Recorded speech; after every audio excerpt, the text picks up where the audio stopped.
नमस्कार साथियों, मैं हिमांशु चौहान स्वागत करता हूं अपने YouTube चैनल पर। जैसा कि आप लोग देख रहे हैं कि हम जो है वो संविधान की एक सीरीज लेके चल रहे हैं।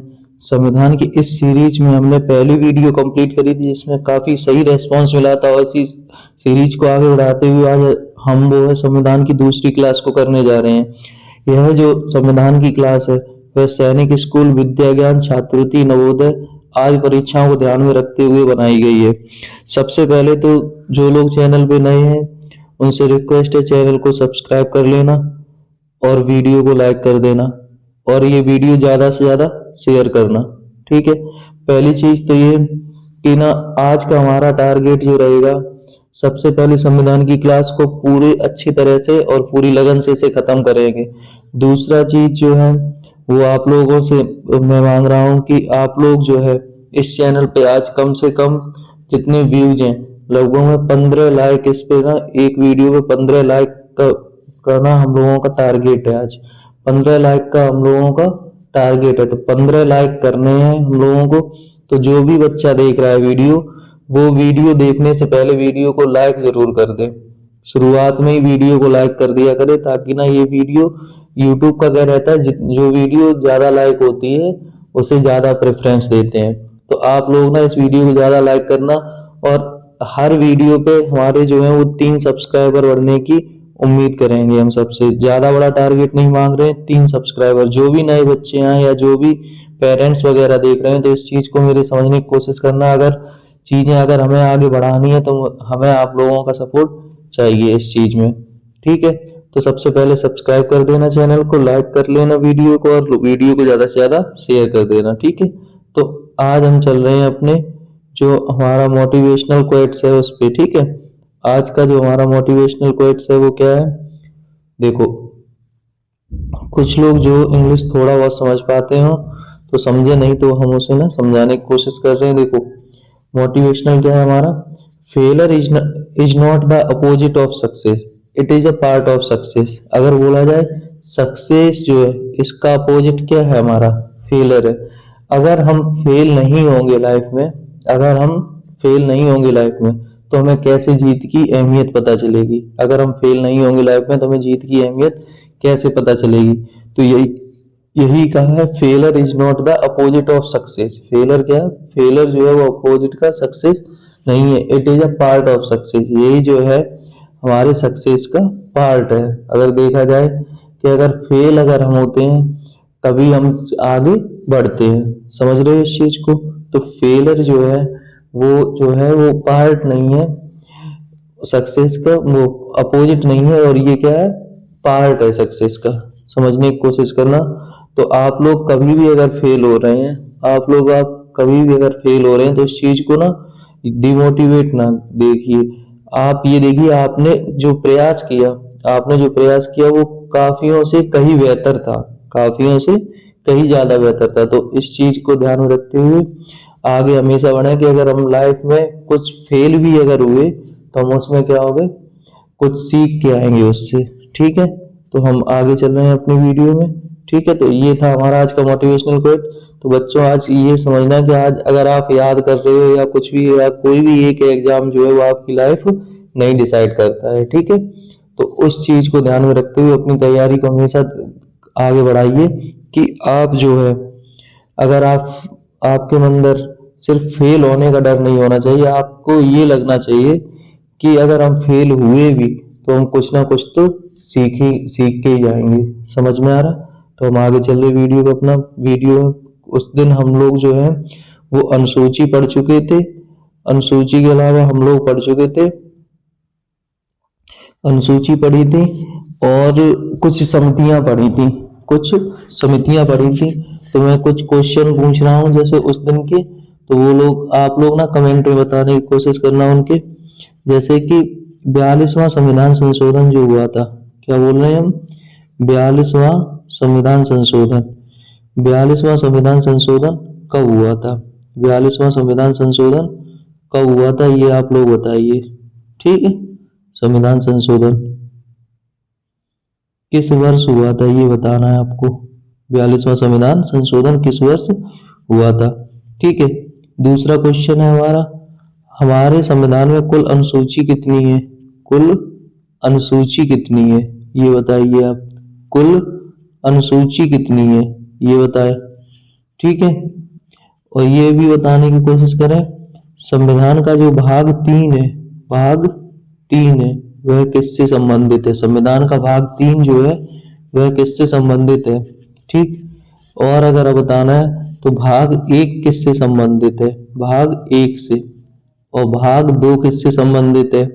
ये सारे क्वेश्चन मैं उम्मीद करूंगा कि कमेंट में सब लोग इसका आंसर देने का प्रयास करेंगे। ठीक है, तो हम चल रहे हैं अपनी आज की वीडियो में। आज की वीडियो में पहले जो क्वेश्चन है, देखो ये जो बुक है वो राघव प्रकाशन की है, जिसके पास ना हो वो लोग ले लीजिए, और जिनके पास है तो वो लोग अपनी बुक खोल के सामने बैठ के और इसे याद करने की कोशिश कीजिए। उस दिन हम पढ़ने चले थे मौलिक अधिकार। मौलिक अधिकार जो है वो संविधान के 44वें संविधान संशोधन 1978 के तहत जोड़े गए थे। मौलिक अधिकार क्या है? 44वें संविधान संशोधन 1978 के तहत जोड़े गए थे। मूलतः जो हमारे मौलिक अधिकार थे वह 7 थे, लेकिन संपत्ति के अधिकार को हटाकर हमारे मौलिक अधिकार अब कितने बचे हैं?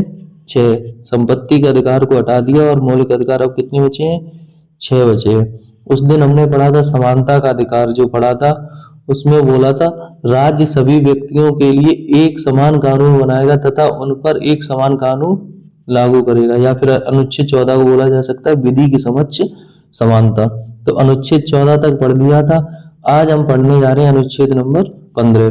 बहुत ही ज्यादा इंपॉर्टेंट है सारे अनुच्छेद जितने भी हैं आपके में एग्जाम में आते हैं, तो आप लोग ना बड़े तसल्ली से वीडियो को समझना और वीडियो को कंप्लीट करते जाना। ठीक है, ऐसा कि है अनुच्छेद 15, राज्य के द्वारा धर्म, लिंग, जाति एवं जन्म स्थान आदि के आधार पर नागरिकों के प्रति जीवन के किसी भी क्षेत्र में भेदभाव नहीं किया जाएगा। अनुच्छेद 15 हमारा ये कहता है कि जो भारत देश जो है उस वो जो है धर्म मतलब किसी को धर्म के आधार पर, किसी को लिंग, लिंग मतलब पुरुष, स्त्री या फिर ट्रांसजेंडर कोई भी, जाति कोई जात, ब्राह्मण, क्षत्रिय, वैश्य इसके आधार पर, एवं जो जन्म का क्षेत्र है उसके आधार पर नागरिकों के प्रति कोई भी भेदभाव नहीं किया जाएगा उनके साथ। तो ये हमारा कौन सा कहता है? अनुच्छेद 15। दोबारा से सुनो, अनुच्छेद 15 ये कहता है कि भारत देश जो है वो धर्म, जाति एवं जन्म स्थान के आधार पर नागरिकों के प्रति जीवन में किसी भी क्षेत्र में भेदभाव नहीं कर सकता। समझ में आया? अब है अनुच्छेद नंबर 16। बार बार ना रिवाइज करते जाना। और अनुच्छेद 14 क्या था? विधि के समक्ष समानता। अनुच्छेद 16 क्या है? सार्वजनिक नियुक्तियों में सभी नागरिकों के लिए अवसर की समानता। जैसे कोई भी एग्जाम वगैरह जो गवर्नमेंट नियुक्ति होती है, कोई फॉर्म निकलता है, तो उसमें क्या है? सभी नागरिकों के लिए समान अवसर मिले। ये नहीं कि किसी MP MLA का लड़का है उसे तो अलग से तसल्ली से कुर्सी पे बैठा के उसको जॉब दे दी जा रही है। ये नहीं कि सबके साथ समान भेदभाव हो, लेकिन ये भारत देश है, यहाँ पे सारा काम रिश्वत पे चलता है ज्यादातर। ठीक है, तो यहाँ पे यही बोला सार्वजनिक नियुक्तियों में सभी नागरिकों के लिए क्या होनी चाहिए? अवसर की समानता। अनुच्छेद 17 क्या कहता है? अस्पृश्यता का अंत। अस्पृश्यता का अंत किससे किया गया? अनुच्छेद 17 से। अस्पृश्यता के उन्मूलन के लिए इसे दंडनीय अपराध से घोषित किया गया है। क्या बोला गया है? अस्पृश्यता का अर्थ अगर बोला जाए छुआछूत जो है वो कौन से में है? अनुच्छेद नंबर 17 से। अनुच्छेद नंबर 17 से क्या है? छुआछूत से है। ठीक है, अनुच्छेद 18 में क्या है? उपाधियों का अंत। देखो उपाधियों के अंत से कैसे संबंधित है? उपाधि जैसे कोई डॉक्टर लगा लेता है, देखा हुआ गाड़ी पे डॉक्टर लिख लेता है या आर्मी लिख लेता है, ये सारी चीजें लिखे, पुलिस लिखा होता है, लिखे रहता है ना, तो वो सारी चीजें क्या वो अपनी उपाधि नहीं लगा सकते हैं। सैनिक और शैक्षिक उपाधियों के अलावा अन्य उपाधियों का अंत, मतलब सैनिक और शैक्षिक उपाधियां तो हम लगा सकते हैं, जैसे सेना वाला है, लेकिन अर्थात सेना या शिक्षा संबंध के अलावा कोई भी उपाधि प्रदान नहीं करेगा। जैसे अब समझना ये जैसे नहीं लोग जो होते हैं राजस्व विभाग लिखवा देते हैं गाड़ी पे, जैसे लेखपाल वगैरह है या तहसीलदार है, तो वो क्या करते हैं? राजस्व विभाग लिखवा लेते हैं। तो राजस्व विभाग जो है, जो वो लिखवा रहे हैं, वो सही है कि गलत है? तो वो यही बोल रहा है अनुच्छेद 18 कि इन उपाधियों को हम अपने आगे नहीं लगा सकते, सिर्फ एक सैनिक और एक शिक्षक वही है जो इन उपाधियों को लगा सकता है, और कोई भी इन उपाधियों का यूज नहीं कर सकता है। समझना, ठीक है? तो ये है हमारे, फिर से एक बार अनुच्छेद 15 क्या कहता है हमारा, रिवाइज करो। अनुच्छेद 15 कहता है राज्य के द्वारा धर्म, लिंग, जाति एवं जन्म स्थान आदि के आधार पर नागरिकों के प्रति जीवन में किसी भी क्षेत्र में भेदभाव नहीं किया जाएगा। ठीक है। अनुच्छेद 16 क्या कहता है, सार्वजनिक नियुक्तियों में सभी नागरिकों के लिए अवसर की समानता होनी चाहिए। अनुच्छेद 17 कहता है अस्पृश्यता का अंत या फिर छुआछूत। अनुच्छेद 18 कहता है उपाधियों का अंत। उपाधि अगर दी गई है, अगर ये बोला जाए कि अनुच्छेद 18 के तहत किस किस को उपाधि दी गई, तो वो सैनिक और शिक्षक को।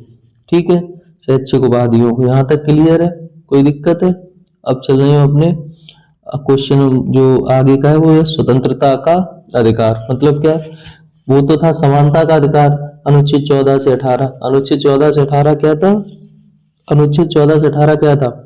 अनुच्छेद 14 से 18 था हमारा समानता का अधिकार, और अनुच्छेद 19 से 22 जो है हमारा, वो क्या है?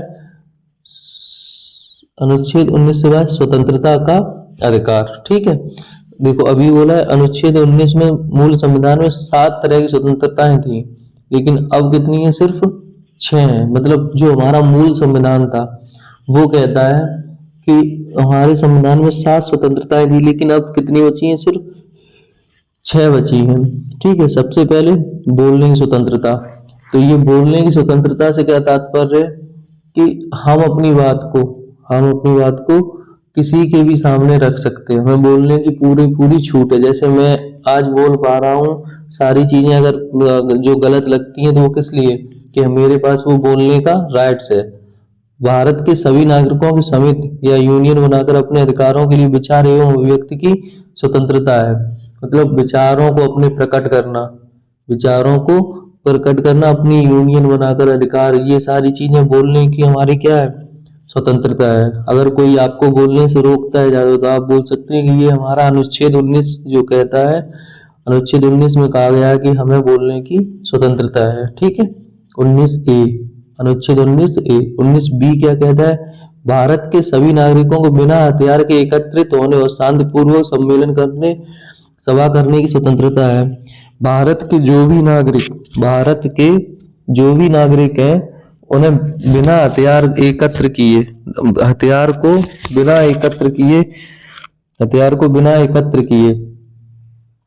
हथियार ना उनके पास हो और इकट्ठा होना चाहें तो वो लोग वहां पे इकट्ठा हो सकते हैं। तो ये क्या है?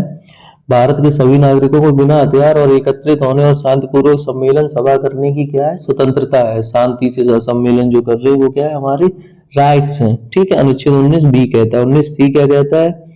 देश के नागरिकों की समिति या यूनियन बनाकर अपने अधिकारों के लिए लड़ने की स्वतंत्रता। मतलब क्या? हमारे पास ये अधिकार है कि हम अपनी कोई भी समिति का गठन कर सकते हैं या यूनियन का गठन कर सकते हैं, और जो अपने अधिकार के लिए लड़ने के लिए हम क्या कर सकते, अपने अधिकारों को लड़ने के लिए स्वतंत्रता है हमारे पास। ये अनुच्छेद 19C बोलता है। 19A क्या बोलता है? हमें बोलने की स्वतंत्रता देता है। 19A क्या देता है? बोलने की स्वतंत्रता देता है। 19B क्या देता है? भारत के सभी नागरिकों को बिना हथियार के एकत्रित होने की स्वतंत्रता है। ठीक है, अनुच्छेद 19C क्या कहता है? देश के नागरिकों को समिति या यूनियन बनाकर अपने अधिकारों के लिए लड़ने की स्वतंत्रता है। ठीक है, भारत के हर नागरिक को अपनी इच्छा अनुसार कहीं भी आने जाने की स्वतंत्रता है। अनुच्छेद 19D क्या कहता है? जैसे आप कहीं पे भी जाना चाहें तो भारत के नागरिकों को अपनी इच्छा के अनुसार कहीं भी आने जाने की क्या दी गई है? स्वतंत्रता दी गई है। ठीक है, आप जाना चाहें तो आप जा सकते हैं, कहीं भी आ जा सकते हैं। तो अनुच्छेद 19D कहता है आपको भारत में कहीं भी आप जा सकते हैं, इस चीज पे आप पे कोई भी पाबंदी नहीं है। ठीक है, अब चल रहे हैं आगे। 19D तक हो गया। 19E देखो, भारत के नागरिक को भारत में कहीं भी रहने एवं बसने की स्वतंत्रता है। आपको एक ध्यान होगा, धारा 370 जो कहाँ पे था हमारा, अनुच्छेद 370 जो था वो जो जम्मू कश्मीर में लागू होती थी, तो वो क्या कहते थे कि भारत में, क्या बोल रहे हैं, भारत में जम्मू कश्मीर में सिर्फ, देखो लोग पहले जम्मू कश्मीर में नहीं रह पाते थे, लेकिन अनुच्छेद जब 370 खत्म हुआ, अनुच्छेद 370 जब खत्म हुआ, उसके तहत क्या हुआ, भारत का कोई भी नागरिक अब वहां पे भी रह सकता है। तो पहले जम्मू कश्मीर में क्या था, तो जम्मू कश्मीर में जम्मू कश्मीर का ही शासन था, भारत का शासन नहीं था। ठीक है, जम्मू कश्मीर में ये सारी चीजें थी। तो अब क्या यही बोला गया, अनुच्छेद 19 ही बोलता है कि भारत का नागरिक कहीं भी रह सकता है, कहीं भी रहने एवं बचने की उसे स्वतंत्रता है। तभी देखते होंगे लोग, हम लोगों के गांव वगैरह से कोई भी होता है तो वो कहीं भी रह के कहीं भी जाके रहने लगता है। तो ये क्या कहता है, हमारा ये राइट है 19 ई में। अब 19 ई के बाद आता है एफ, कोई भी व्यापार एवं जीविका चलाने की स्वतंत्रता। देखा है आपने कि आदमी अपने मन का कोई भी धंधा भी कर सकता है, कोई व्यापार कर सकता है, यही तो है ना। तो यही हमारा भारत देश है। तो राइट्स इतने मिले, ये हमारा स्वतंत्रता का अधिकार है, ये स्वतंत्रता का अधिकार है। समझ में आया? यहाँ तक किसी को कोई दिक्कत तो नहीं है? ठीक है, अगर ये बोला जाए मौलिक अधिकार जो है वो किस देश से लिए गए हैं, तो आप लोग क्या बताएंगे? मौलिक अधिकार जो है वो हमारे यूएसए से ली गई हैं, जहां पे अभी ट्रम्प चाचा जो है वो आतंक मचाए पड़ी हैं। आपको पता होगा ईरान से वॉर चल रही है, तो ईरान की राजधानी क्या होती है? तेहरान, और उसकी यूएसए की वॉशिंगटन डीसी। ठीक है, तो जो यूएसए की प्रेसिडेंट है डोनाल्ड ट्रंप, इन्होंने ऐसी अफरा तफरी मचा के रखी है कि आज जो हम लोग गैस की और पेट्रोल की किल्लत झेल रहे हैं, तो ये सब इन्हीं की देन है। ठीक है, तो ये थे हमारे 19 के। तो 19 वाले हम एक बार फिर से रिवाइज कर ले रहे हैं। 19 वाला क्या दिया है? अनुच्छेद 19 कहता है मूल संविधान में पहले 7 तरह की स्वतंत्रता थी, लेकिन अब सिर्फ कितनी रह गई है? 6 रह गई है। मौलिक अधिकार भी पहले 7 थे, अब कितने रह गए? 6। जो 44वें संविधान संशोधन 1978 के द्वारा उसे संपत्ति के अधिकार को हटा दिया गया था। ठीक है, यहाँ तक किसी कोई दिक्कत तो है नहीं। अब देखो सबसे पहले 19 देखते हैं। 19 में बोलने की स्वतंत्रता। 19 बी क्या कहता है? भारत के सभी नागरिकों को बिना हथियार के एकत्र होने की स्वतंत्रता है। तो 19 सी कहता है देश के सभी नागरिकों को यूनियन बनाकर अपने अधिकारों के लिए लड़ने की स्वतंत्रता है। 19 डी कहता है भारत के हर नागरिक को अपनी इच्छा अनुसार कहीं आने जाने की स्वतंत्रता है, ये भी सही है। अब 19 ई क्या कहता है? भारत के नागरिक कहीं भी, क्या बोले 19 ई क्या कहता है? भारत के नागरिक कहीं भी रहने एवं बसने की स्वतंत्रता है।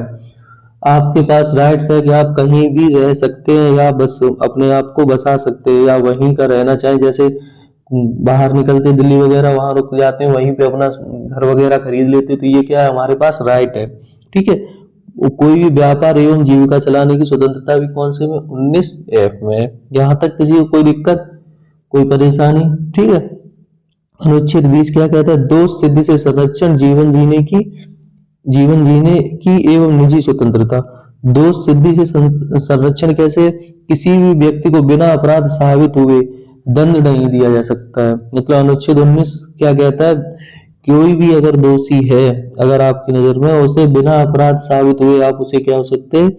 सजा नहीं दे सकते हैं। एक ही अपराध के लिए एक बार से अधिक दंड नहीं दिया जा सकता। अगर एक बार आपने कोई अपराध किया है तो उससे ज्यादा बार दंड नहीं दिया जा सकता है। उसे अपने विरुद्ध गवाही देने के लिए बाध्य नहीं किया जा सकता है। उसे जो है अपने विरुद्ध गवाही देने के लिए बाध्य नहीं किया जा सकता है। अच्छा देखो, हम लोगों के घर में होती है मम्मी। मम्मी क्या होते हैं, ये देखो जब हमसे कोई काम बिगड़ जाता है तो वो क्या करती है? हमारी पिटाई करती है। अब पिटाई जब वो करती है तो हम लोग कोई ना कोई गलत काम किए होते हैं, तो वो हम दोषी हैं उनकी नजर में। फिर वो क्या करती हैं? हमें पिटाई करती हैं, और पीटते पीटते अगर उनकी चूड़ी टूट गए, फिर ये और कहती हैं कि तुम्हारी वजह से मेरी चूड़ी टूट गई, उस चक्कर में और मारती हैं। तो ये है हम लोगों का दोष सिद्धि का संरक्षण। जो हम लोगों को तो देखो सीधे सीधे अनुच्छेद में भी लिखा है कि एक बार सजा मिलेगी, लेकिन हम लोगों को क्या है कि पहले तो जो किया उसके लिए पिटे, फिर उनकी वजह से जो उन्होंने मारा उससे चूड़ी टूटी तो उसके लिए भी पिटे। तो ये ध्यान रखना। ठीक है, तो अनुच्छेद 19-20 कहता है कि दोष सिद्धि से संरक्षण जो है वो कौन सा है? हमारा अनुच्छेद 20। ठीक है, अब अनुच्छेद 21 क्या कहता है? अनुच्छेद 21 कहता है प्राण एवं दैहिक स्वतंत्रता का संरक्षण। मतलब क्या, अपने प्राण और शरीर को बचाने की स्वतंत्रता है हमारे पास। ठीक है, तो प्राण एवं दैहिक स्वतंत्रता का संरक्षण अनुच्छेद 21 से है। अनुच्छेद 21 से क्या है हमारा, प्राण एवं दैहिक स्वतंत्रता का संरक्षण। अब अनुच्छेद 22 क्या कहता है हमारा, कुछ दशाओं में गिरफ्तारी और निरोध में संरक्षण। कुछ दशाओं में हम गिरफ्तारी कर सकते हैं और निरोध में संरक्षण प्राप्त कर सकते हैं। अगर किसी भी व्यक्ति को मनमाने ढंग से हिरासत लिया गया तो 3 प्रकार की स्वतंत्रता प्रदान की गई है। हिरासत में लेने का कारण बताना होगा, 24 घंटे के अंदर उसे मजिस्ट्रेट के सामने पेश किया जाएगा, उसे अपने मनपसंद के वकील से सलाह लेने का अधिकार है, उसे अपने मनपसंद सलाह लेने के अधिकार है। मतलब क्या, अगर कोई गिरफ्तार होता है तो उसे क्या किया जा सकता है, उसे बताया जाएगा कि आपको हिरासत में किस लिए लिया जा रहा है और 24 घंटे के अंदर आपको क्या होगा, मजिस्ट्रेट या एसडीएम के सामने पेश किया जाएगा और वो अपने हिसाब से वकील का चुनाव भी कर सकता है। समझ में आ गया। ये थे हमारे, क्या थे, यहाँ तक हमारे जो थे वो थे हमारे स्वतंत्रता के अधिकार, अनुच्छेद 19 से लेके 22 तक। 14 से लेकर 18 तक क्या था हमारा, समानता का अधिकार, समानता का अधिकार। ठीक है, यहाँ तक कोई दिक्कत तो नहीं है। अब हम चल रहे हैं अपने आगे। आगे दिया है शोषण के विरुद्ध अधिकार। शोषण देखो क्या होता है, सबसे पहले समझ लो शोषण क्या होता है। शोषण अगर बोला जाए हम लोग तो जैसे नहीं, कोई हमसे काम कराता है, ठीक है, और उसके बदले भी रुपए भी नहीं देता है, उसके बदले में हमें रुपए भी नहीं मिलते हैं, तो वो क्या है, हमारा शोषण कर रहा है। मतलब और धमका के रखा हुआ है, तो वो क्या है, शोषण किया। जैसे बड़े लोग करते हैं ना, गांव में देखा हुआ, गरीबों के बेचारों के रुपए वगैरह जो होते हैं, उन्हें रुपए भी नहीं देते और उनसे काम भी कराते हैं और वो बेचारे डर की वजह से करते रहते हैं, तो वो क्या है, शोषण उनका एक तरह से किया जा रहा है। ठीक है, तो उनके पास जो है अनुच्छेद 23 अब क्या कह रहा है हमारा, इसके द्वारा किसी भी व्यक्ति की खरीद बिक्री, मतलब क्या, इसके द्वारा किसी भी व्यक्ति की खरीद बिक्री, बेगारी तथा अन्य जबरदस्ती लिया हुआ श्रम निषेध ठहराया गया। इसके उल्लंघन पर विधि अनुसार दंड है।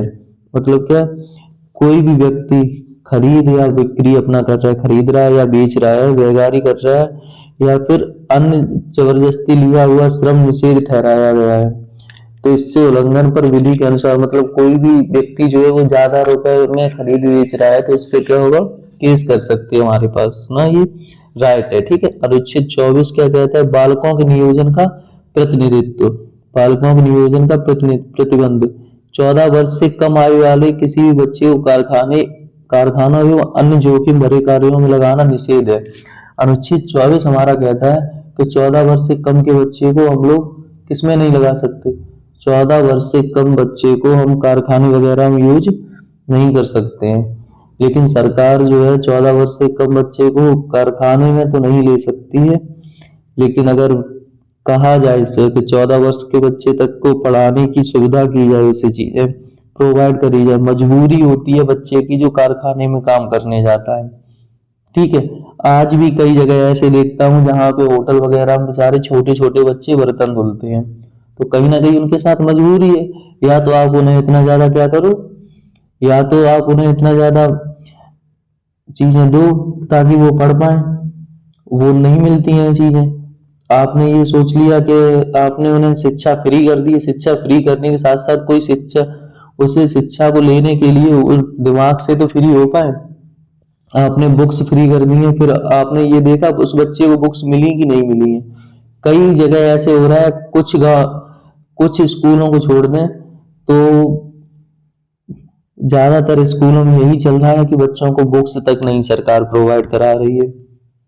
ये कंडीशन है, तो आप कैसे कह सकते हैं कि हमने शिक्षा, वो जो 14 वर्ष से कम बच्चे हैं वो काम ना करें, बेचारे वो करते हैं, पढ़ते हैं, कैसे करके पढ़ते हैं वो खुद नहीं कह सकते किसी से, कैसे करके वो कर रहे हैं चीजें अपनी। तो ये है अनुच्छेद 24 कि 14 वर्ष से कम आयु वाले बच्चों को किसी भी कारखाने में खानों एवं अन्य जोखिम भरे कार्यों पर लगाना निषेध है। फिर है अनुच्छेद 25 से 28।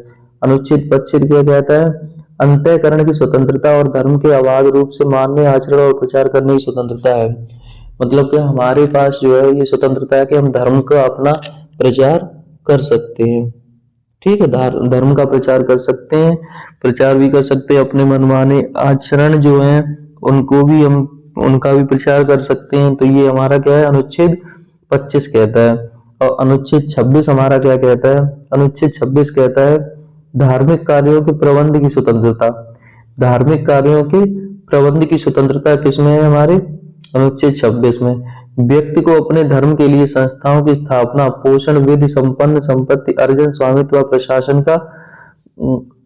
प्रशासन का अधिकार है। अच्छा देखो ये क्या है, इन्होंने तो बहुत वैसे लिखी है टिपिकल लैंग्वेज।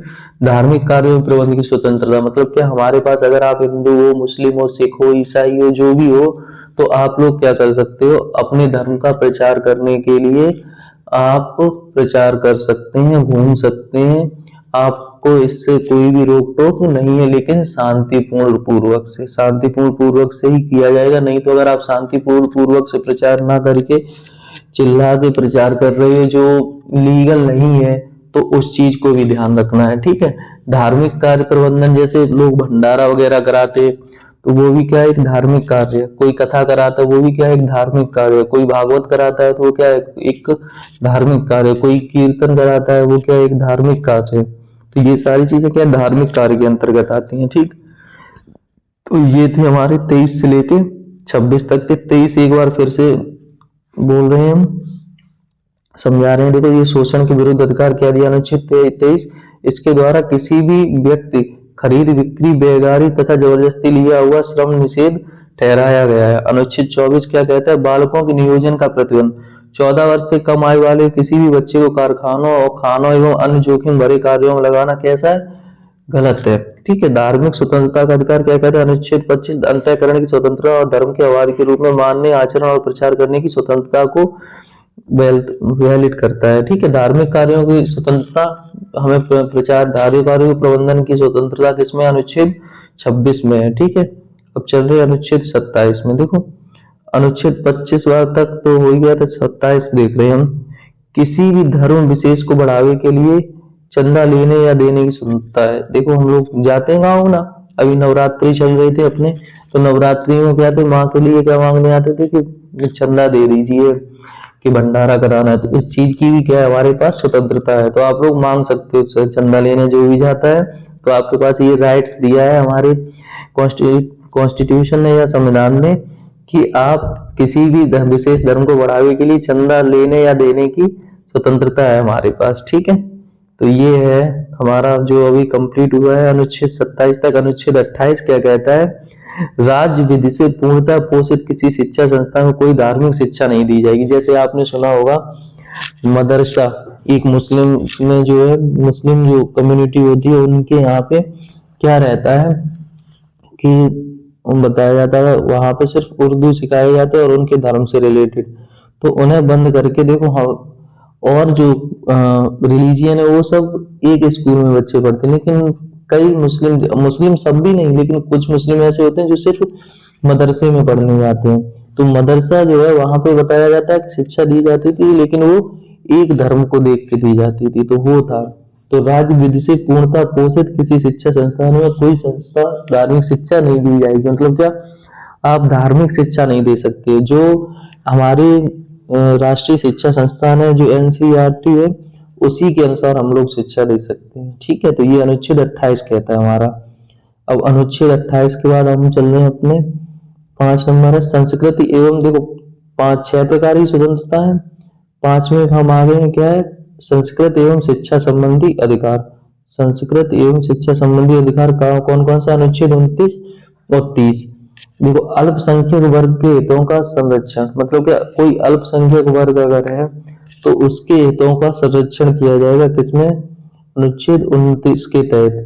क्या बोले, कोई भी अल्पसंख्यक वर्ग अपनी भाषा, लिपि और संस्कृति सुरक्षित रख सकता है। मतलब क्या, संस्कृत से मतलब क्या, जो उनके ईष्ट है या देव है या जो भी है, जिनकी प्रतिमाएं वगैरह हैं जो उस धर्म को रिलेट करती हैं, तो उनको क्या कर सकता है, सुरक्षित रख सकता है। अनुच्छेद 30 क्या कहता है, अल्पसंख्यकों द्वारा शैक्षिक संस्थाएं स्थापित करने और संचालित करने का अधिकार तथा राज्य द्वारा स्थापित राजकोष द्वारा सहायता प्राप्त शैक्षिक संस्थाओं में प्रवेश पाने का मनाही निषेध है। मतलब क्या राज्य के द्वारा भी, जो भारत राष्ट्र के द्वारा भी उनके संस्थानों को राजकोषीय सहायता दी जाएगी और शैक्षिक संस्था में प्रवेश पाने पर मनाही, मतलब क्या, मना नहीं कर सकते हम किसी को भी। ठीक है, तो ये अनुच्छेद नंबर हमारा 30 है। अनुच्छेद 29 क्या कहता है? अल्पसंख्यक वर्गों के हितों का संरक्षण है। अनुच्छेद 29 क्या कहता है? और अल्पसंख्यक वर्गों के हितों का संरक्षण है। अनुच्छेद 30 कहता है अल्पसंख्यकों द्वारा शैक्षिक संस्थाएं स्थापित करने और उन्हें संचालित करने का अधिकार किसमें है? अनुच्छेद 30 में है। ठीक है, तो ये थे हमारे 5। अब आज जो है हमारा क्या है? लास्ट क्या है हमारा? संवैधानिक उपचारों का अधिकार। संवैधानिक उपचारों का अधिकार, इसमें क्या मैंने आपको बताया था? संवैधानिक उपचारों के अधिकार अनुच्छेद 32 को डॉक्टर भीमराव अंबेडकर ने संविधान की आत्मा कहा है। पहले ही वीडियो में मैंने आप लोगों को बताया था अनुच्छेद 32 को क्या कहा है? डॉक्टर बी आर अम्बेडकर ने संविधान की आत्मा कहा है। तो ये था हमारा जो अनुच्छेद 32 है, वो क्या है? डॉक्टर भीमराव अंबेडकर ने संविधान की आत्मा कहा है। और डॉक्टर भीमराव अंबेडकर जो थे हमारे, वो किस समिति के अध्यक्ष थे? आपसे अगर ये पूछा जाए, डॉक्टर भीमराव अंबेडकर जो थे वो किस समिति के अध्यक्ष थे? तो वो थे हमारे प्रारूप समिति के। और प्रारूप समिति का जो निर्माण हुआ था वो 29 अगस्त 1947 को हुआ था। स्थापना उसकी हुई थी 29 अगस्त 1947 को हुई थी और उसमें अध्यक्ष सहित कुल 7 सदस्य थे। ठीक है, तो उसके अध्यक्ष हमारे जो डॉक्टर भीमराव अंबेडकर जी है, जिनकी जयंती आगे आने वाली है 14 अप्रैल को, उस पर भी हमारी एक वीडियो आएगी, जल्दी आपको मिल जाएगी 14 अप्रैल से पहले ही। तो जो लोग बोलना चाहें तो स्कूल में आप उनके बारे में बोल सकते हैं, उनसे रिलेटेड सारे क्वेश्चन आपके हो जाएंगे। ठीक है, तो ये थे हमारा अनुच्छेद 32। और अनुच्छेद 32 हमारा कहता क्या है? अनुच्छेद 32 इसके अंतर्गत मौलिक अधिकारों का हनन करने पर, हनन होने पर, मतलब मौलिक अधिकारों का यूज ना होने पर समुचित कार्रवाई के लिए उच्चतम न्यायालय में आवेदन करने का अधिकार प्रदान किया गया है। उच्चतम न्यायालय और उच्च न्यायालय समझता, उच्चतम न्यायालय होता है हमारा सर्वोच्च न्यायालय, जो कि हमारा कहाँ पे? नई दिल्ली में। और जो लोग यूपी से हैं उन्हें पता होगा कि हमारा जो उच्च न्यायालय है वो कहाँ पे है? प्रयागराज में। क्या है? प्रयागराज में है। ठीक है, अगर आपसे ये भी बोला जाए सबसे ज्यादा तहसीलें कहाँ पे हैं, तो वो भी हमारी यूपी के जिला प्रयागराज में है। समझ में आ रहा? संगम कहाँ पे है? तो वो भी हमारा प्रयागराज में है, जहाँ गंगा यमुना सरस्वती का हमारा क्या है? संगम है। जो अभी 2025 में क्या लगा था? वहां पे महाकुंभ लगा था। ठीक है, तो अगर बोला जाए कि महाकुंभ जो कुंभ लगता है वो किन किन शहरों में लगता है, तो वो बताइए आप लोग। तो आप लोग सुनो, पहला है नासिक, दूसरा हरिद्वार, तीसरा उज्जैन और चौथा है हमारा प्रयागराज। ठीक है, तो ये था हमारा। और अनुच्छेद 32 को संविधान की आत्मा किसने कहा? तो वो डॉक्टर भीमराव अंबेडकर जी ने हमारे जो अनुच्छेद 32 है उसको संविधान की आत्मा कहा है। यहाँ तक क्लियर है?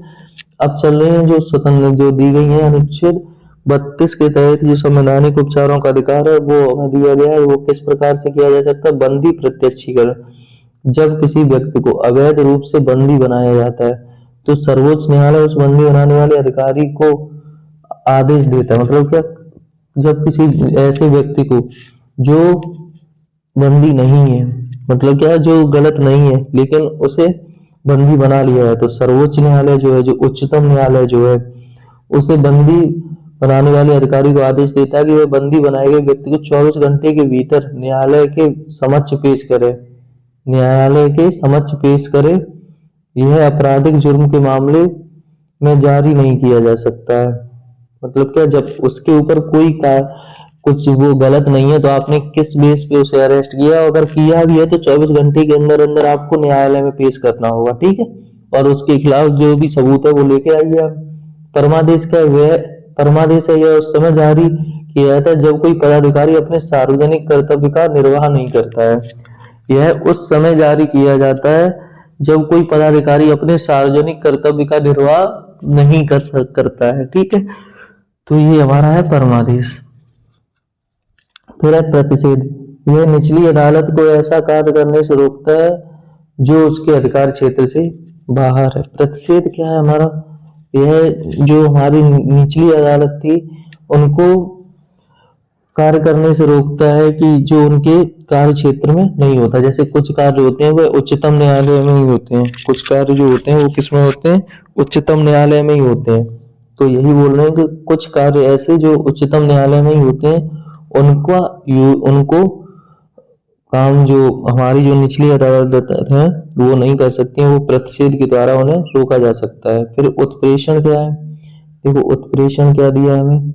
उत्प्रेषण है यह तभी जारी किया जा सकता है, यह तभी जारी किया जा सकता है जब एक अदालत या उच्च न्यायालय न्याय क्षेत्र से बाहर कार्य करता है, यह निषेध से अलग है। यह कार्य संपादित होने के बाद भी जारी किया जाता है। मतलब क्या उत्प्रेषण है कि अगर कोई न्यायालय ने आपके ऊपर कार्रवाई कर दी है तो उस पे भी हम उत्प्रेषण लगा के क्या कर सकते हैं, हम उस पर कार्रवाई कर सकते हैं। फिर है हमारा अधिकार परीक्षा। अधिकार परीक्षा क्या है? यह एक व्यक्ति के एक जन कार्यालय में काम करने से मना करता है जिसका उसे अधिकार नहीं है। मतलब क्या एक व्यक्ति को एक जन कार्यालय में काम करने से मना करता है जिसका उसे अधिकार तक नहीं है। समझ रहे हो? कोई एक संस्था है उसमें वो काम नहीं करना चाहता है तो वो क्या है, कोई भी उससे जबरदस्ती कार्य नहीं करवा सकता। ये क्या है? हमारा अधिकार परीक्षा है। अब ये है संविधान में जहां नागरिकों को मूल अधिकार दिए हैं वहीं देश की एकता और अखंडता बनाने के लिए आपातकाल की व्यवस्था की गई है। देश में बाह्य आक्रमण, युद्ध अथवा सशस्त्र सेना विद्रोह स्थिति में आपातकाल लागू किया था। इस दौरान राष्ट्र हित में नागरिकों के लिए कुछ अधिकार को क्या किया जाता है? स्थगित किया दिया जाता है। मतलब क्या हमारे कुछ अधिकार ऐसे होते हैं जो क्या होते हैं? स्थगित कर दिए जाते हैं। जब वो भारत के अंदर बाह्य आक्रमण होता है या आंतरिक जो मामले होते हैं गृह के अंदर के, तो वो क्या होता है उस टाइम पे हम क्या कर सकते हैं, जो कुछ अधिकार होते हैं वो भारत सरकार द्वारा हमारे निरस्त किए जाते हैं। ठीक है, तो आज का हमने जो पढ़े हैं वो अधिकार पढ़े हैं। अधिकार जो है संविधान के भाग 3 से संबंधित है। मौलिक अधिकार जो यूएसए से लिए जाते हैं, जो अनुच्छेद 12 से लेके कहाँ तक आता है? 35 तक आता है। तो जैसा कि आप लोग नीचे देख रहे हैं, हम लोग आगे अगर कंटिन्यू करेंगे तो वो कहाँ से करेंगे? राज्य की नीति निर्देशक तत्व से करेंगे। राज्य की नीति निर्देशक तत्व से करेंगे जो कि हमारे भाग 4 में आता है और अनुच्छेद 36 से लेके 51 तक आता है। ठीक है, तो इनके बारे में हम पढ़ेंगे अपने नेक्स्ट वीडियो में। तो आप लोग जो है वो अनुच्छेद जो हमारे जो अधिकार हैं उनको अच्छे से तैयार कर लेना, और जिन लोगों ने पहला वीडियो नहीं देखा है वो लोग सबसे पहले पहला वीडियो कंप्लीट करना। और आज का जो हमारा टारगेट है ध्यान रखना 15 लाइक वीडियो पर होने चाहिए हमारे। ठीक है, और प्लस 3 सब्सक्राइबर होने चाहिए न्यू। कोशिश करना आपके घर में और भी फोन है उनसे सब्सक्राइब करा सको, और हर एक वीडियो पे लाइक करके आओ। लाइक अगर आप करते हो तो ये जो है एक तो मुझे मोटिवेशन मिलता है, दूसरा यूट्यूब जो है वो वीडियो रिकमेंड करता है और लोगों को भी। ठीक है, और लोगों को शेयर कर देना। ठीक है, आप लोग अपना कमेंट भी बताना जो क्वेश्चन मैंने पूछे हैं उसके, और हम मिलते हैं अपने। अब ये वीडियो जो है जैसे संविधान की आज हो गई है तो अब ये कल ना आके परसों एक और आएगी, तो आपके पास एक दिन तैयारी का भी रहता है बहुत अच्छे से कि तैयार आप आज रिवाइज करो और कल फिर से रिवीजन करो। आप लोग ये देखो कि आपकी चीजें बैलेंस में चल रही है। और जो नवोदय के बच्चे हैं या छात्रवृत्ति की भी जो तैयारी करते हैं उनसे भी मेरी रिक्वेस्ट है कि वो नवोदय वाला भी कंप्लीट करें। आपका पेपर सरल भी आता है, इतना ज्यादा टफ नहीं आता। अगर आपको बेसिक नहीं आता तो आप नवोदय से बेसिक को कंप्लीट करते चलिए। ठीक है, थैंक यू। यहाँ पे हम लोग अपनी वीडियो समाप्त करते हैं, मिलते हैं हम लोग अपने आगे के वीडियो में। धन्यवाद।